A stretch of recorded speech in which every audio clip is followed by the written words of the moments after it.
ubicado a nivel de todo el psoas, del músculo psoas, tenemos por acá.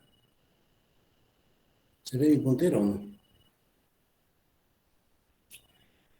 No, Entonces doctor. tenemos un peritoneo, ¿no es cierto? Un peritoneo que se llama el peritoneo parietal. Y hay otro peritoneo que es el peritoneo visceral, que en todas las vísceras que está, ¿no? Entonces el riñón, ese retroperitoneo, está por detrás del peritoneo, ¿ya?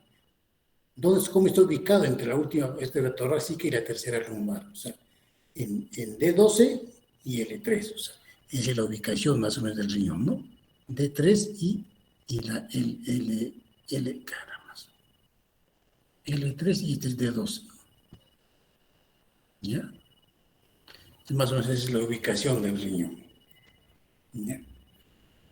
¿Quién lo protege al riñón? Sabemos que detrás de la parte posterior de la cavidad abdominal tenemos costillas, ¿no es cierto? Las costillas falsas o flotantes que están allí, o sea, están protegiendo al riñón.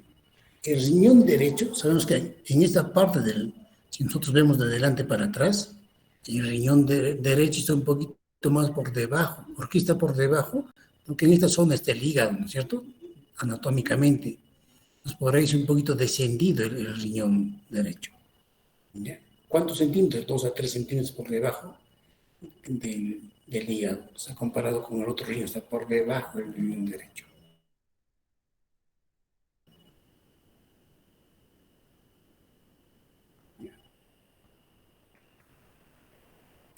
Todo el riñón está envuelto por una grasa perirenal.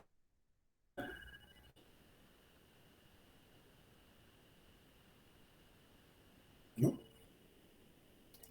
Hay una cina, ¿no? Hay una grasa, también está lleno de grasa, toda esta zona está llena de grasa. ¿Ya? Nosotros cuando inspiramos y expiramos, ahí se mueve el riñón porque se baja el diafragma, ¿no? Al moverse el diafragma, un poquito que movilice el riñón. Entonces hay un descenso más o menos. ¿Cuánto mide el riñón? O sea, por neumotecnia, el ancho agarramos 6. ¿Y cuánto es el grosor? O sea, el grosor del riñón, ¿no? Todo el grosor del riñón es 3. O sea, más o menos es la mnemotecnia, 12, 6, 3. ¿Ya? Entonces han comido riñón en la casa, ¿no? Entonces agarran el riñón, o sea, el largo del riñón es 12, el grosor, el ancho es 6 y el espesor del riñón es 3, ¿no? Más o menos 3 centímetros. Es más o menos la mnemotecnia para acordarse del riñón. Tiene un borde cóncavo, o sea, toda esta parte de acá es cóncava y esta parte es convexa, ¿no? Convexa. ¿Ya? Toda esta parte interna de acá se llama el ilio, porque por ahí está entrando la arteria renal, está saliendo la vena renal, está saliendo el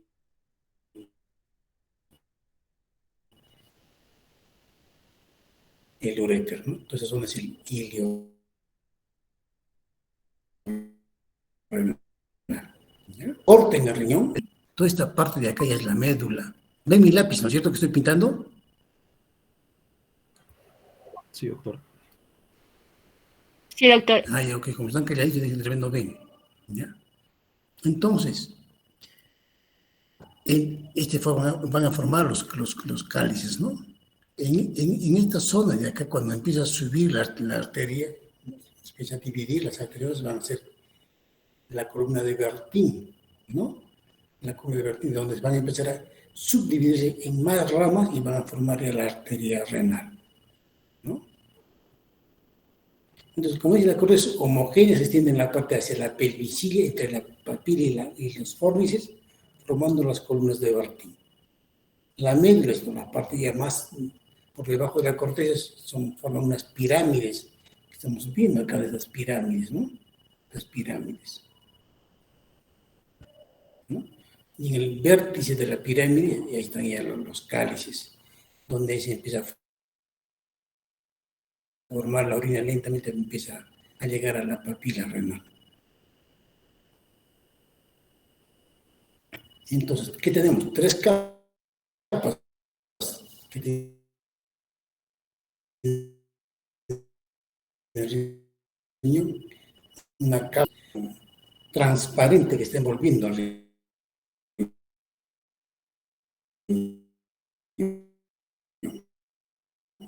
No es la cápsula del riñón, ¿no? Que está ya casi adyacente a la pared abdominal.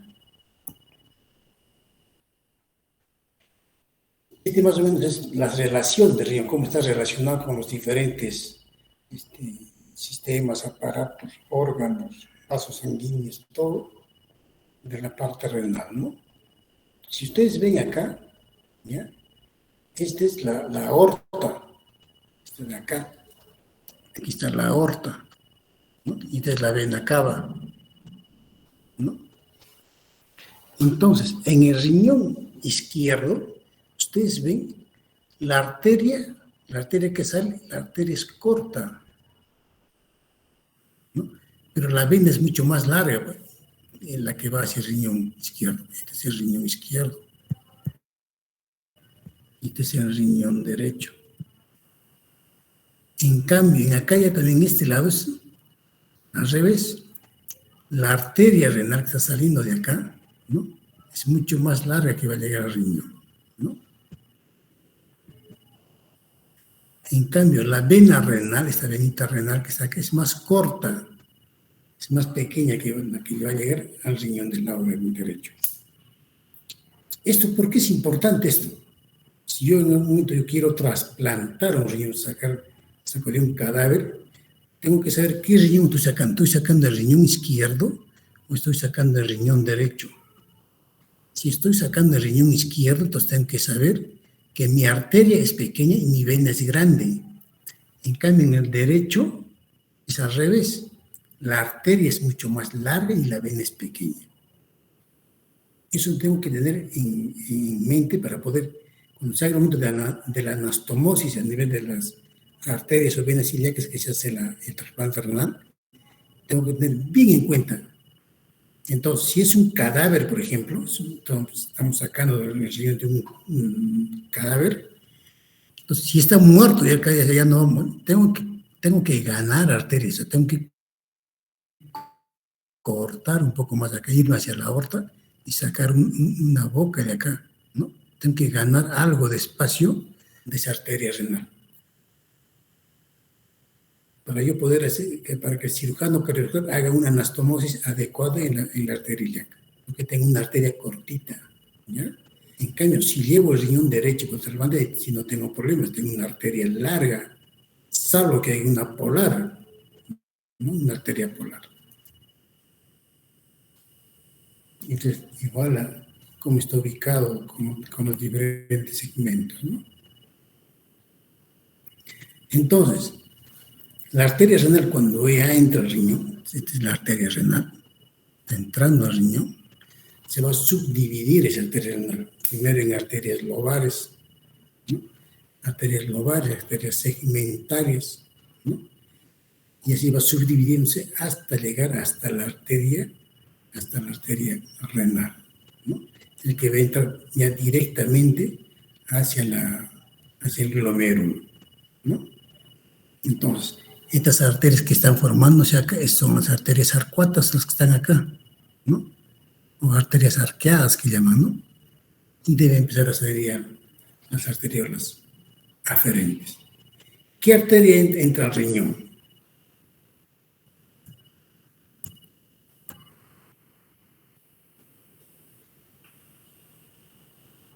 Si acá tenemos un glomérulo que está acá con su penacho glomerular, ¿ya? O sea que hay una arteria que entra y otra arteria que sale. Este entra y este sale del glomérulo. Y acá está el polo urinario, el túbulo contorneado proximal. ¿Cómo se llama esta arteria de acá? Aferente. Ya vamos a preguntar, a ver dónde están los chicos. Aquí está. A ver, Marcelo. ¿Cómo se llama esta arteria que está acá? Que estoy marcando con azul.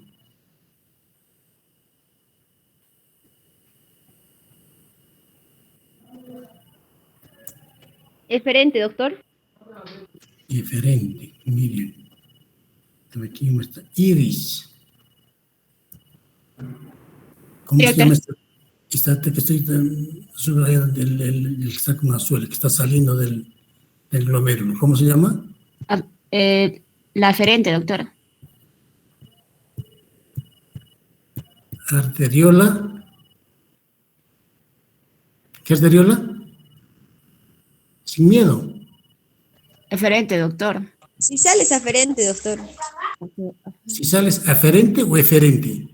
Eferente, doctor. Diferente. Aferente. Diferente, doctor. Ellos siempre se han confundido desde que han postulado a medicina. Cuando ustedes hacen las 5 vocales, dicen A, E, I, O, U, ¿no es cierto? Las 5 vocales cuando empiezan a escribir. ¿Ya? Pues acuérdense de esta mnemotécnica nomás de acá. ¿Quién es primero? La A. Entonces, aquí entra la arteriola aferente. ¿Quién sale? El segundo, arteriola eferente. ¿De acuerdo? Y con eso ya no se van a olvidar nunca más. Entonces, la arteriola aferente empieza a entrar al glomérulo, hace el penacho glomerular acá, filtra la orina y sale otra vez por acá, ¿no? Acá dentro del glomérulo no entra ninguna vena. Si la vena está yendo por acá, esa vena no entra acá al glomérulo, no forma nada. Solamente entra la arteriola. Solito la arteriola y sigue saliendo la arteriola. Esa arteriola que entra, sale de la arteriola eferente y te va a irrigar todo este túbulo contorneado proximal. Acá está el túbulo contorneado proximal, ¿no? Hace su asa de Hegel y todo eso, su túbulo contorneado distal y los colectores. Entonces, esta arteriola que está saliendo la eferente es el que empieza a irrigar estos túbulos, ¿no?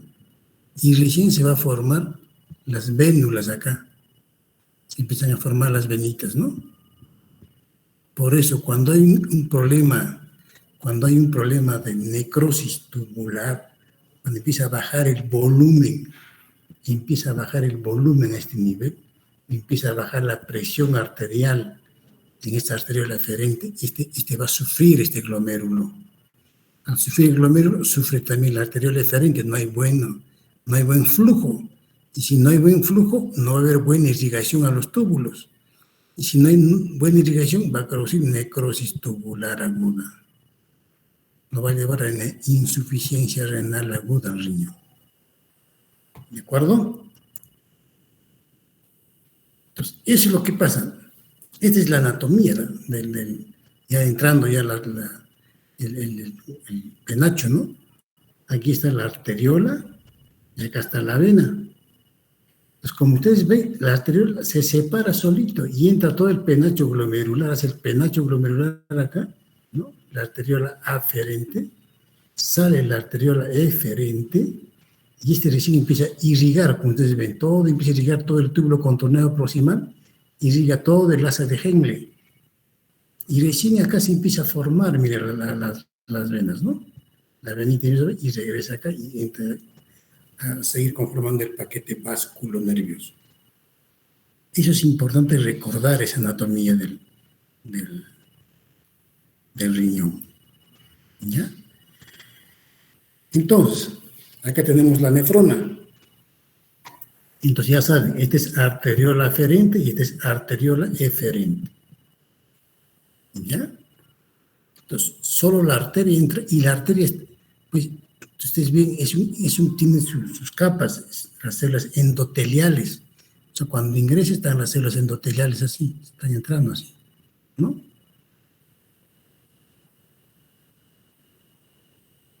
Y cuando entra el endotelio en el penacho glomerular, tiene sus orificios que llaman, que está fenestrado el endotelio. Por eso se empieza a filtrar la orina acá, en este espacio de Bowman, y se va a formar la orina acá.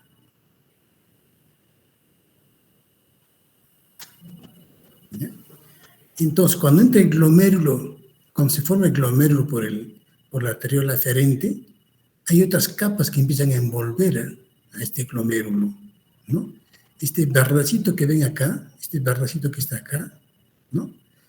Ese verdecito es la membrana basal.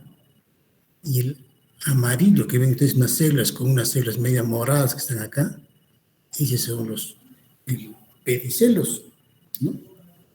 Los podocitos con sus pedicelos. O sea, esos piecitos que ven acá, estos piecitos que están acá, esos son los pedicelos como deditos ahí. Y todo ese celo es el podocito.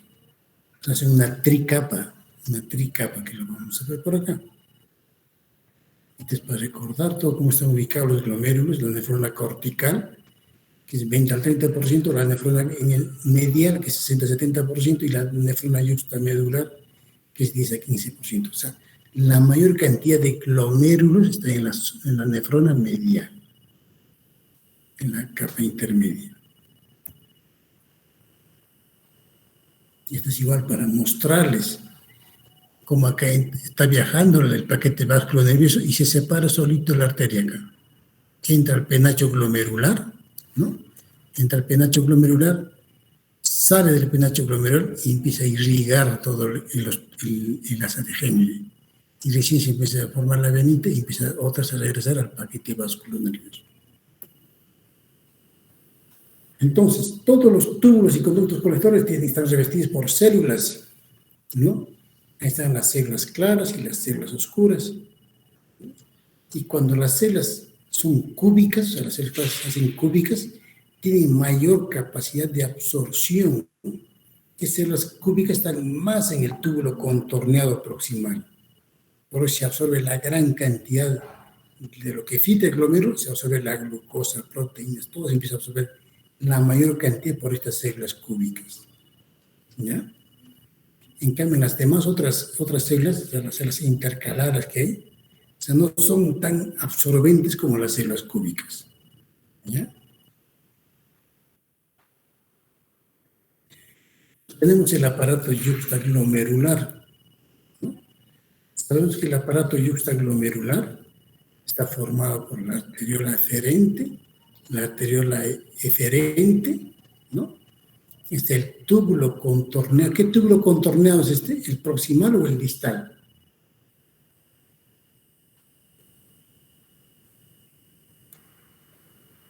Podríamos ver, doctor, su... Acá está vamos a dividir con rojito, me estamos dibujando con rojo. El glomérulo con su penacho glomerular, ¿no?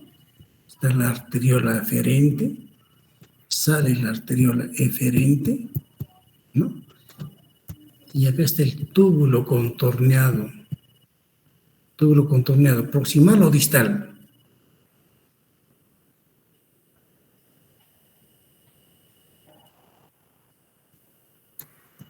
¿Distal, doctor? Distal, doctor. Distal. ¿Ya? Entonces, por ahí se ha formado el aparato yuxtaglomerular, lo que estamos viendo acá, ¿no? Las dos arteriolas y el aparato. Y hay unas células especializadas que están acá, ¿no?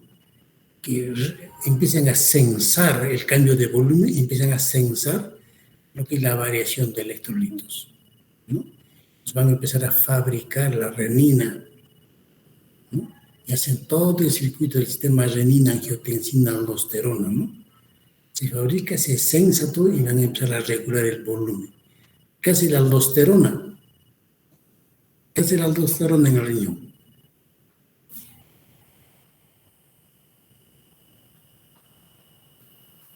Resolución de sodio.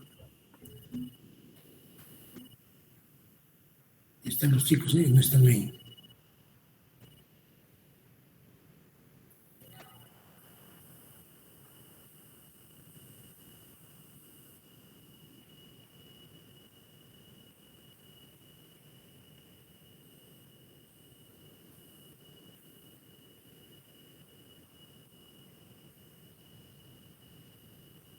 Casi todos están. Uno que otro que faltaba. Valeria. ¿Qué hace la aldosterona? Doctor, la aldosterona ayuda a controlar la presión arterial y a mantener los niveles ¿Cómo ayuda a de controlar la presión? potasio. Con la absorción de sodio ¿Ya? ¿Qué más? También secreta potasio. Ujú. ¿Qué más? Y así ayuda. Yamelí Lourdes, que lo estoy viendo acá. ¿Qué hace Yamelí?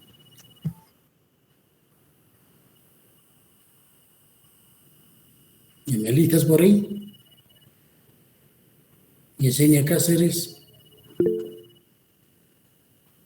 Iván Gallegos,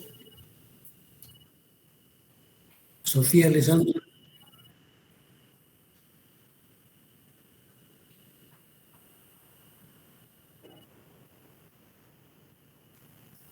Yamelí no prende mi micro, dice. Entonces, cuando se fabrica la renina acá, esta renina va a empezar a hacer todo el circuito, ¿no? El sistema renina, angiotensina, aldosterona, ¿no? La aldosterona va a ir a la cápsula suprarrenal, ¿no?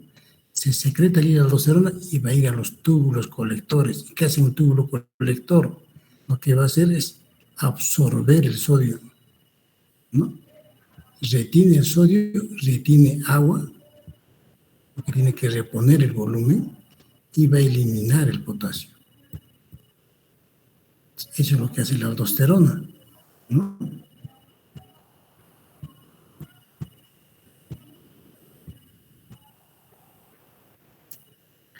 Porque cuando cae el volumen a este nivel, en la arteria aferente empieza a disminuir el volumen, estos van a detectar esa caída. Entonces quieren compensar, quieren entrar en un mecanismo de regulación para regular esa caída de volumen. Entonces tienen que activar el sistema renina angiotensina y empezar a absorber sodio, agua y eliminar el potasio. Los que están haciendo la historia del pacientito Takuri, él, por ejemplo, está haciendo una hiperpotasemia, a pesar de estar, mira, a pesar de estar en diálisis, se supone que la diálisis es un riñón artificial, le lava el potasio, le barra todo, ¿no? Y el paciente hace 6 de potasio, 7, hay un examen que he encontrado hace poco, han llegado a 8.5 de potasio, una persona normal con ese potasio ha hecho paro, y este paciente está vivo, ¿no? Hay que buscar un hiperaldosteronismo, algún problema cortical de la cápsula suprarrenal, ¿no? O puede haber un tumor que esté viendo en él, algo que está pasando con ese paciente. Porque por vía oral no está entrando el potasio. Por vía endovenosa tampoco le dan potasio, ¿no? Orina muy poco, eso puede justificar que está acumulando el potasio, pero entra a diálisis, interdiarios, ahí lo barren, le lavan el potasio. Pero siempre está con tendencia a ser hipercalemia este paciente. Los que van a hacer la historia van a hacer un bonito caso que van a presentar ahí, ¿no? Entonces, seguimos con el penacho glomerular. Todo este verdecito que ustedes ven acá es la membrana basal, ¿ya? Estas células que están acá es el podocito.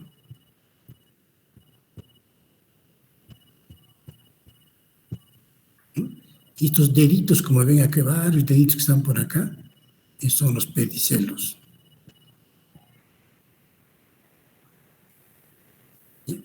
Y ven también unas células azules, ¿no? Unas células azules que están por acá. Son las células mesangiales. Esas células mesangiales fabrican el mesangio, o sea, le dan el colchón al penacho glomerular.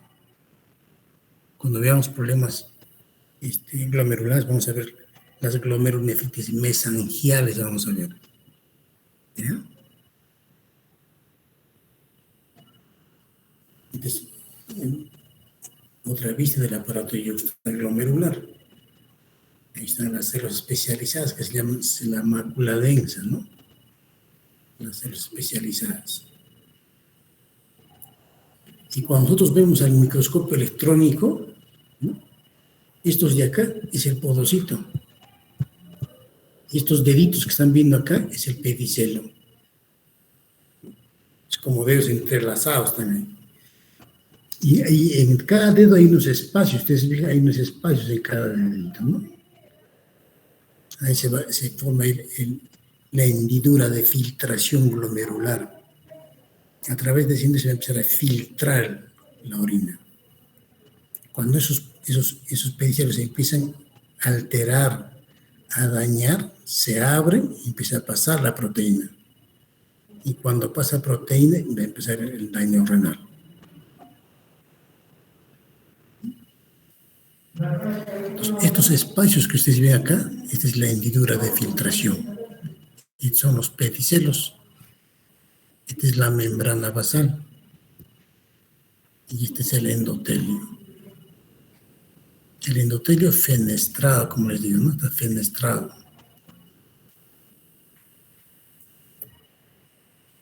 Igual acá, ¿no?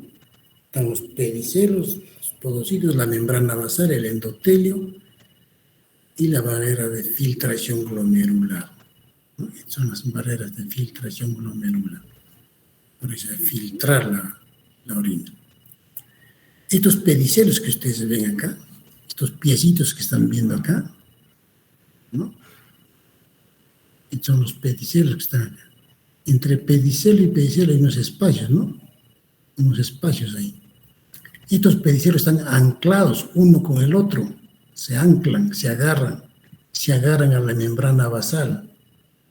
Están agarrados ahí, anclados a la membrana basal, anclados uno contra el otro. Y esos anclajes les dan unas proteínas especializadas, ¿no? Tenemos las integrinas, ¿no? Tenemos las nefrinas, las caderinas, las podocinas, ¿no? Que hacen que se anclen entre podocito y podocito y mantengan la arquitectura de ese podocito, ¿no? Tenemos la actina, ¿no? Entonces, todas esas proteínas que están en el podocito hacen que se mantenga la estructura de ese pedicel, se mantenga el anclaje hacia la membrana basal glomerular y no se dañe. Cualquier alteración de estas proteínas van a producir una glomerulopatía, un síndrome nefrótico, se van a perder cantidad de proteínas. Ahora, en el túbulo, en los túbulos, hay células, como decía, ahí están las células cúbicas, las células intercalares, están pegadas las células, adosadas una tras otra, pero hay espacios entre célula y célula. Entonces, los elementos o compuestos pueden pasar, ¿no? Pueden atravesar hacer transcelular, como esto de acá, hacerle transcelular, o sea, entran a las células y todo su mecanismo y pasan hacia el otro lado de la membrana basal, ¿no? Hay otro que hay un transporte paracelular, entre célula y célula se forman los espacios y hacemos el transporte paracelular, ¿no? ¿Cómo se forma la orina? Primero se va a filtrar, hay unas moléculas que se absorben, se van a reabsorber, y otros que se van a excretar, ¿no? Que se excretan. Eso es lo normal que debe pasar. Filtración, reabsorción y excreción. Y al final sale la orina, ¿no? Sale la orina afuera. Algunas moléculas se filtran, se absorben, se secretan y se excretan. Pero son raros esas moléculas. ¿Quiénes hacen eso? El ácido úrico. Para los pacientes que están con exceso de ácido úrico, empezamos a ayudarle con la allopurinol para bloquear ese proceso y puedan eliminar, sobre todo en los pacientes gotosos, ¿no? Que tienen gota. ¿Qué pasa en las células del túbulo contornado proximal? Como ustedes ven, en el túbulo contornado proximal existe casi la gran mayoría de moléculas se van a reabsorber, ¿no? Entonces, las bombas de sodio, potasio, ATPasa están en cantidad. Entonces, sacan 3 sodios e ingresan 2 potasios. ¿Ya? 2 potasios. ¿Qué más hace? Toda la glucosa que ha filtrado el glomérulo se va a empezar a reabsorber. Se filtró en la cápsula de Bowman la glucosa, se va a reabsorber en esa zona. Los aminoácidos que se han filtrado en el glomérulo se van a empezar a reabsorber, ¿no? Los fosfatos que empezaron a pasar a la cápsula de Bowman se van a empezar a reabsorber acá. ¿Ya? Hay intercambio de iones, como en aquel el sodio con el hidrogenión, o sea, hay un mecanismo de compensación, ¿no? Eso vamos a ver cuando hagan la fórmula de Henderson-Gesellbach. ¿Ya? En la porción ya terminal del túbulo contornado proximal, o sea, está terminando el túbulo contornado, estamos descendiendo el túbulo contornado proximal, ya terminando, igual tenemos bombas de sodio potasio, están trabajando las bombas de sodio ATPasa. Por eso les decía, esta bomba de sodio potasio ATPasa necesita de energía. ¿Y quién te da esa energía? Te da la glucosa, ¿no? ¿Esta glucosa dónde va a entrar? Va a entrar al ciclo de Krebs.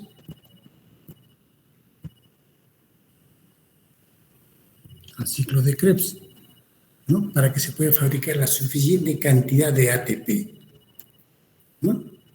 Entonces, para eso necesito oxigenar a mi paciente, darle oxígeno a mi paciente para que en condiciones aeróbicas no pueda fabricar suficiente cantidad de ATP.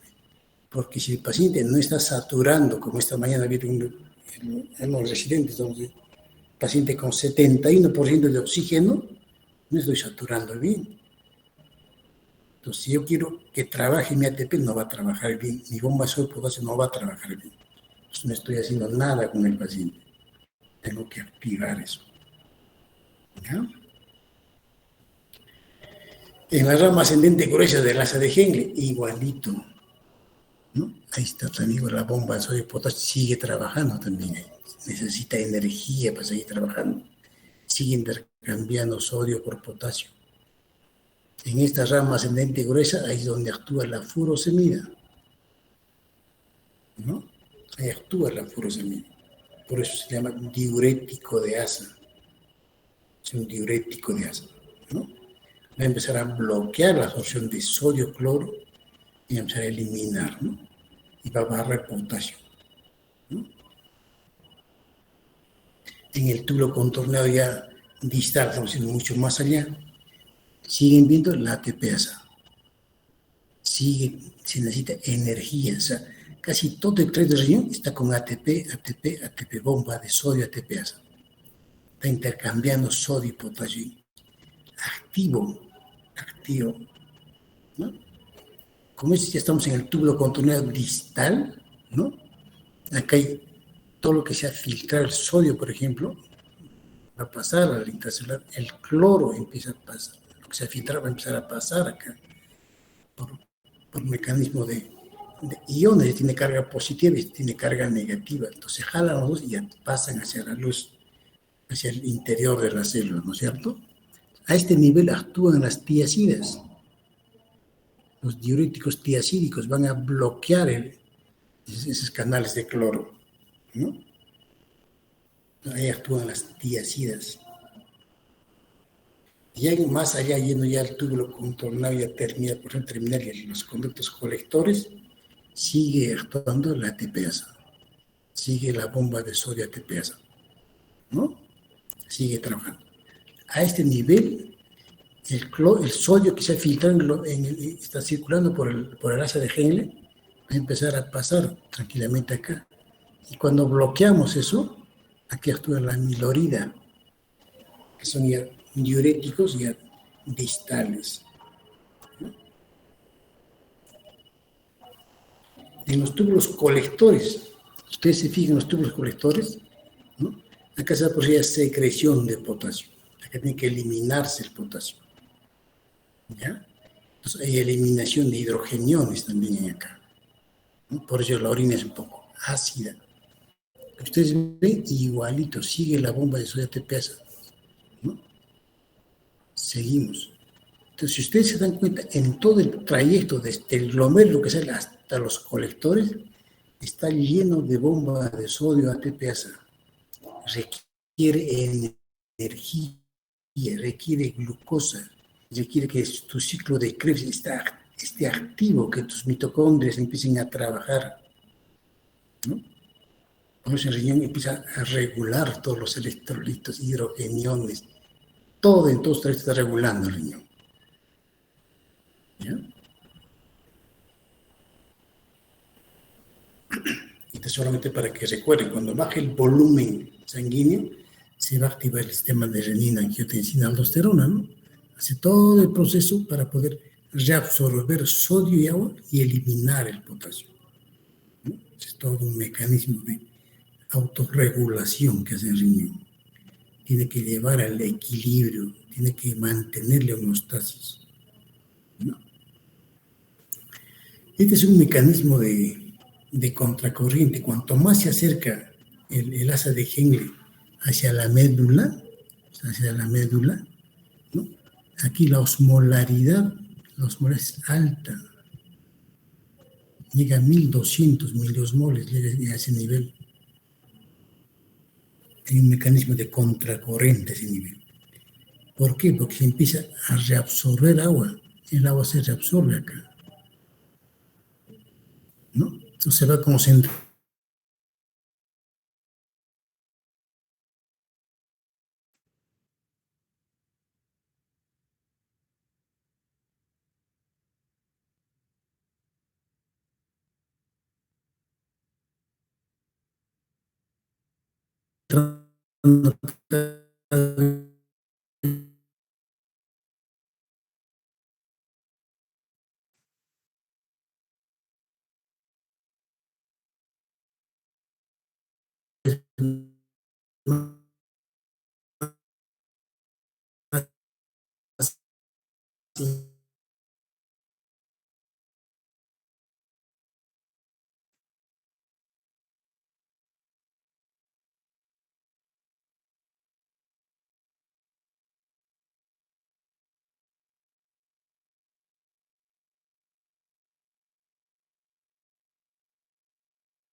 diluir hasta llegar hasta 75, ¿no? O sea, diluirlo bien, casi, eliminar casi agua, ¿no?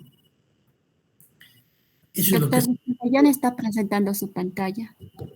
¿No presenta mi pantalla? Ahorita ya no está presentando. Es que un No, momento doctor. tuvo buena conexión y se fue de momento su conexión y también su pantalla dejó de presentarse. Como un minuto ya pasó. Doctor.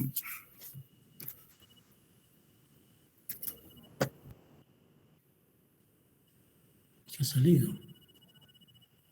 Están haciendo la historia clínica de un paciente y la señora me llama.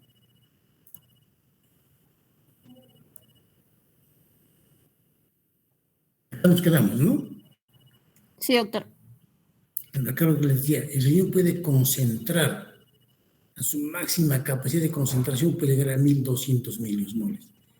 Así como concentra, puede también diluir, eliminar cantidad de agua por el riñón, o sea, se bloquean algunas cosas y empieza a eliminar agua y diluir la orina, ¿no? La orina, o sea, clara, como agua clara, ¿no? Diría 75 miliosmoles, o sea, va bajando la osmolaridad. ¿A través de que cuando no tenemos hormona antidiurética, o sea, la antidiuresis, o sea, no elimina orina, no se elimina agua, ¿ya? Ese es todo el mecanismo de contracorriente que hace el riñón, o concentrar los solutos en cantidad, o diluir, aumentar el solvente y disolver el soluto, ¿no? Eso es lo que hace nuestro riñón, ¿no? Entonces, esas cosas tienen que recordar, chicas y chicos. Esas cosas sí van a tienen que tener en mente todo eso, todo lo que hemos hablado hoy día, para entender todo lo que es ya la patología renal. ¿Ya? Listo, chicas y chicos. Eso es todo. En la noche seguimos con el grupo. Gracias, doctor. Buenas tardes. Gracias, doctor. Buenas tardes. Gracias, doctor. Gracias, doctor. Gracias, doctor. Gracias, doctor. Bye, bye, chicas. Esto lo voy a grabar en la página de la universidad para que lo vayan revisando. En los grupos de rotación, ¿no? Hacemos un repaso casi de todo nefrología en los que están haciendo prácticas, ¿no? Hacemos todo, casi todo, repasamos casi todo nefrología.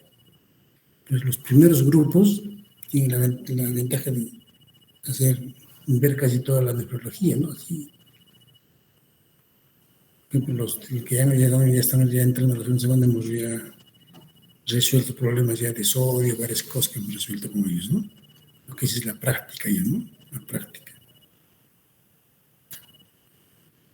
O sea, la desventaja es con el último grupo que rota ya al final, están ya para el repechaje, están ya recién entrando en lo que es la práctica misma de lo que es nefrología. Y ya, chicas, chicos, un abrazo, cuídense bastante. Doctor, Los que rotan, como digo, no es obligatorio que vengan. Si los que desean, sí pueden venir, pero no es obligatorio, por si acaso. ¿Ya? doctor, Ahora, doctor. Vincent. Sí, doctor. Oye, yo voy a venir en la noche. Más o menos a qué hora me aproximo a su servicio, doctor. Ya, yo estoy a las 8. ¿Dónde vives, Vincent? Cerca, como a 10 minutos del hospital, más o menos. Ah, ya, entonces te puedes venir a las 8 hasta las 10, pues de que así vamos Sí, viendo normal, algunas normal. cosas. Ya, ok. Ya, gracias, Listo. doctor. Bye, bye, chicas, chicos, un abrazo, cuídense bastante. Sigan repasando. Cada clase tienen que repasar, chicas, chicos, tienen que leer. Gracias, doctor. ¿Ya? Gracias, Ok, doctor. bye, bye. Gracias. Gracias, doctor. Un Gracias, doctor. abrazo. Buenas tardes. Buenas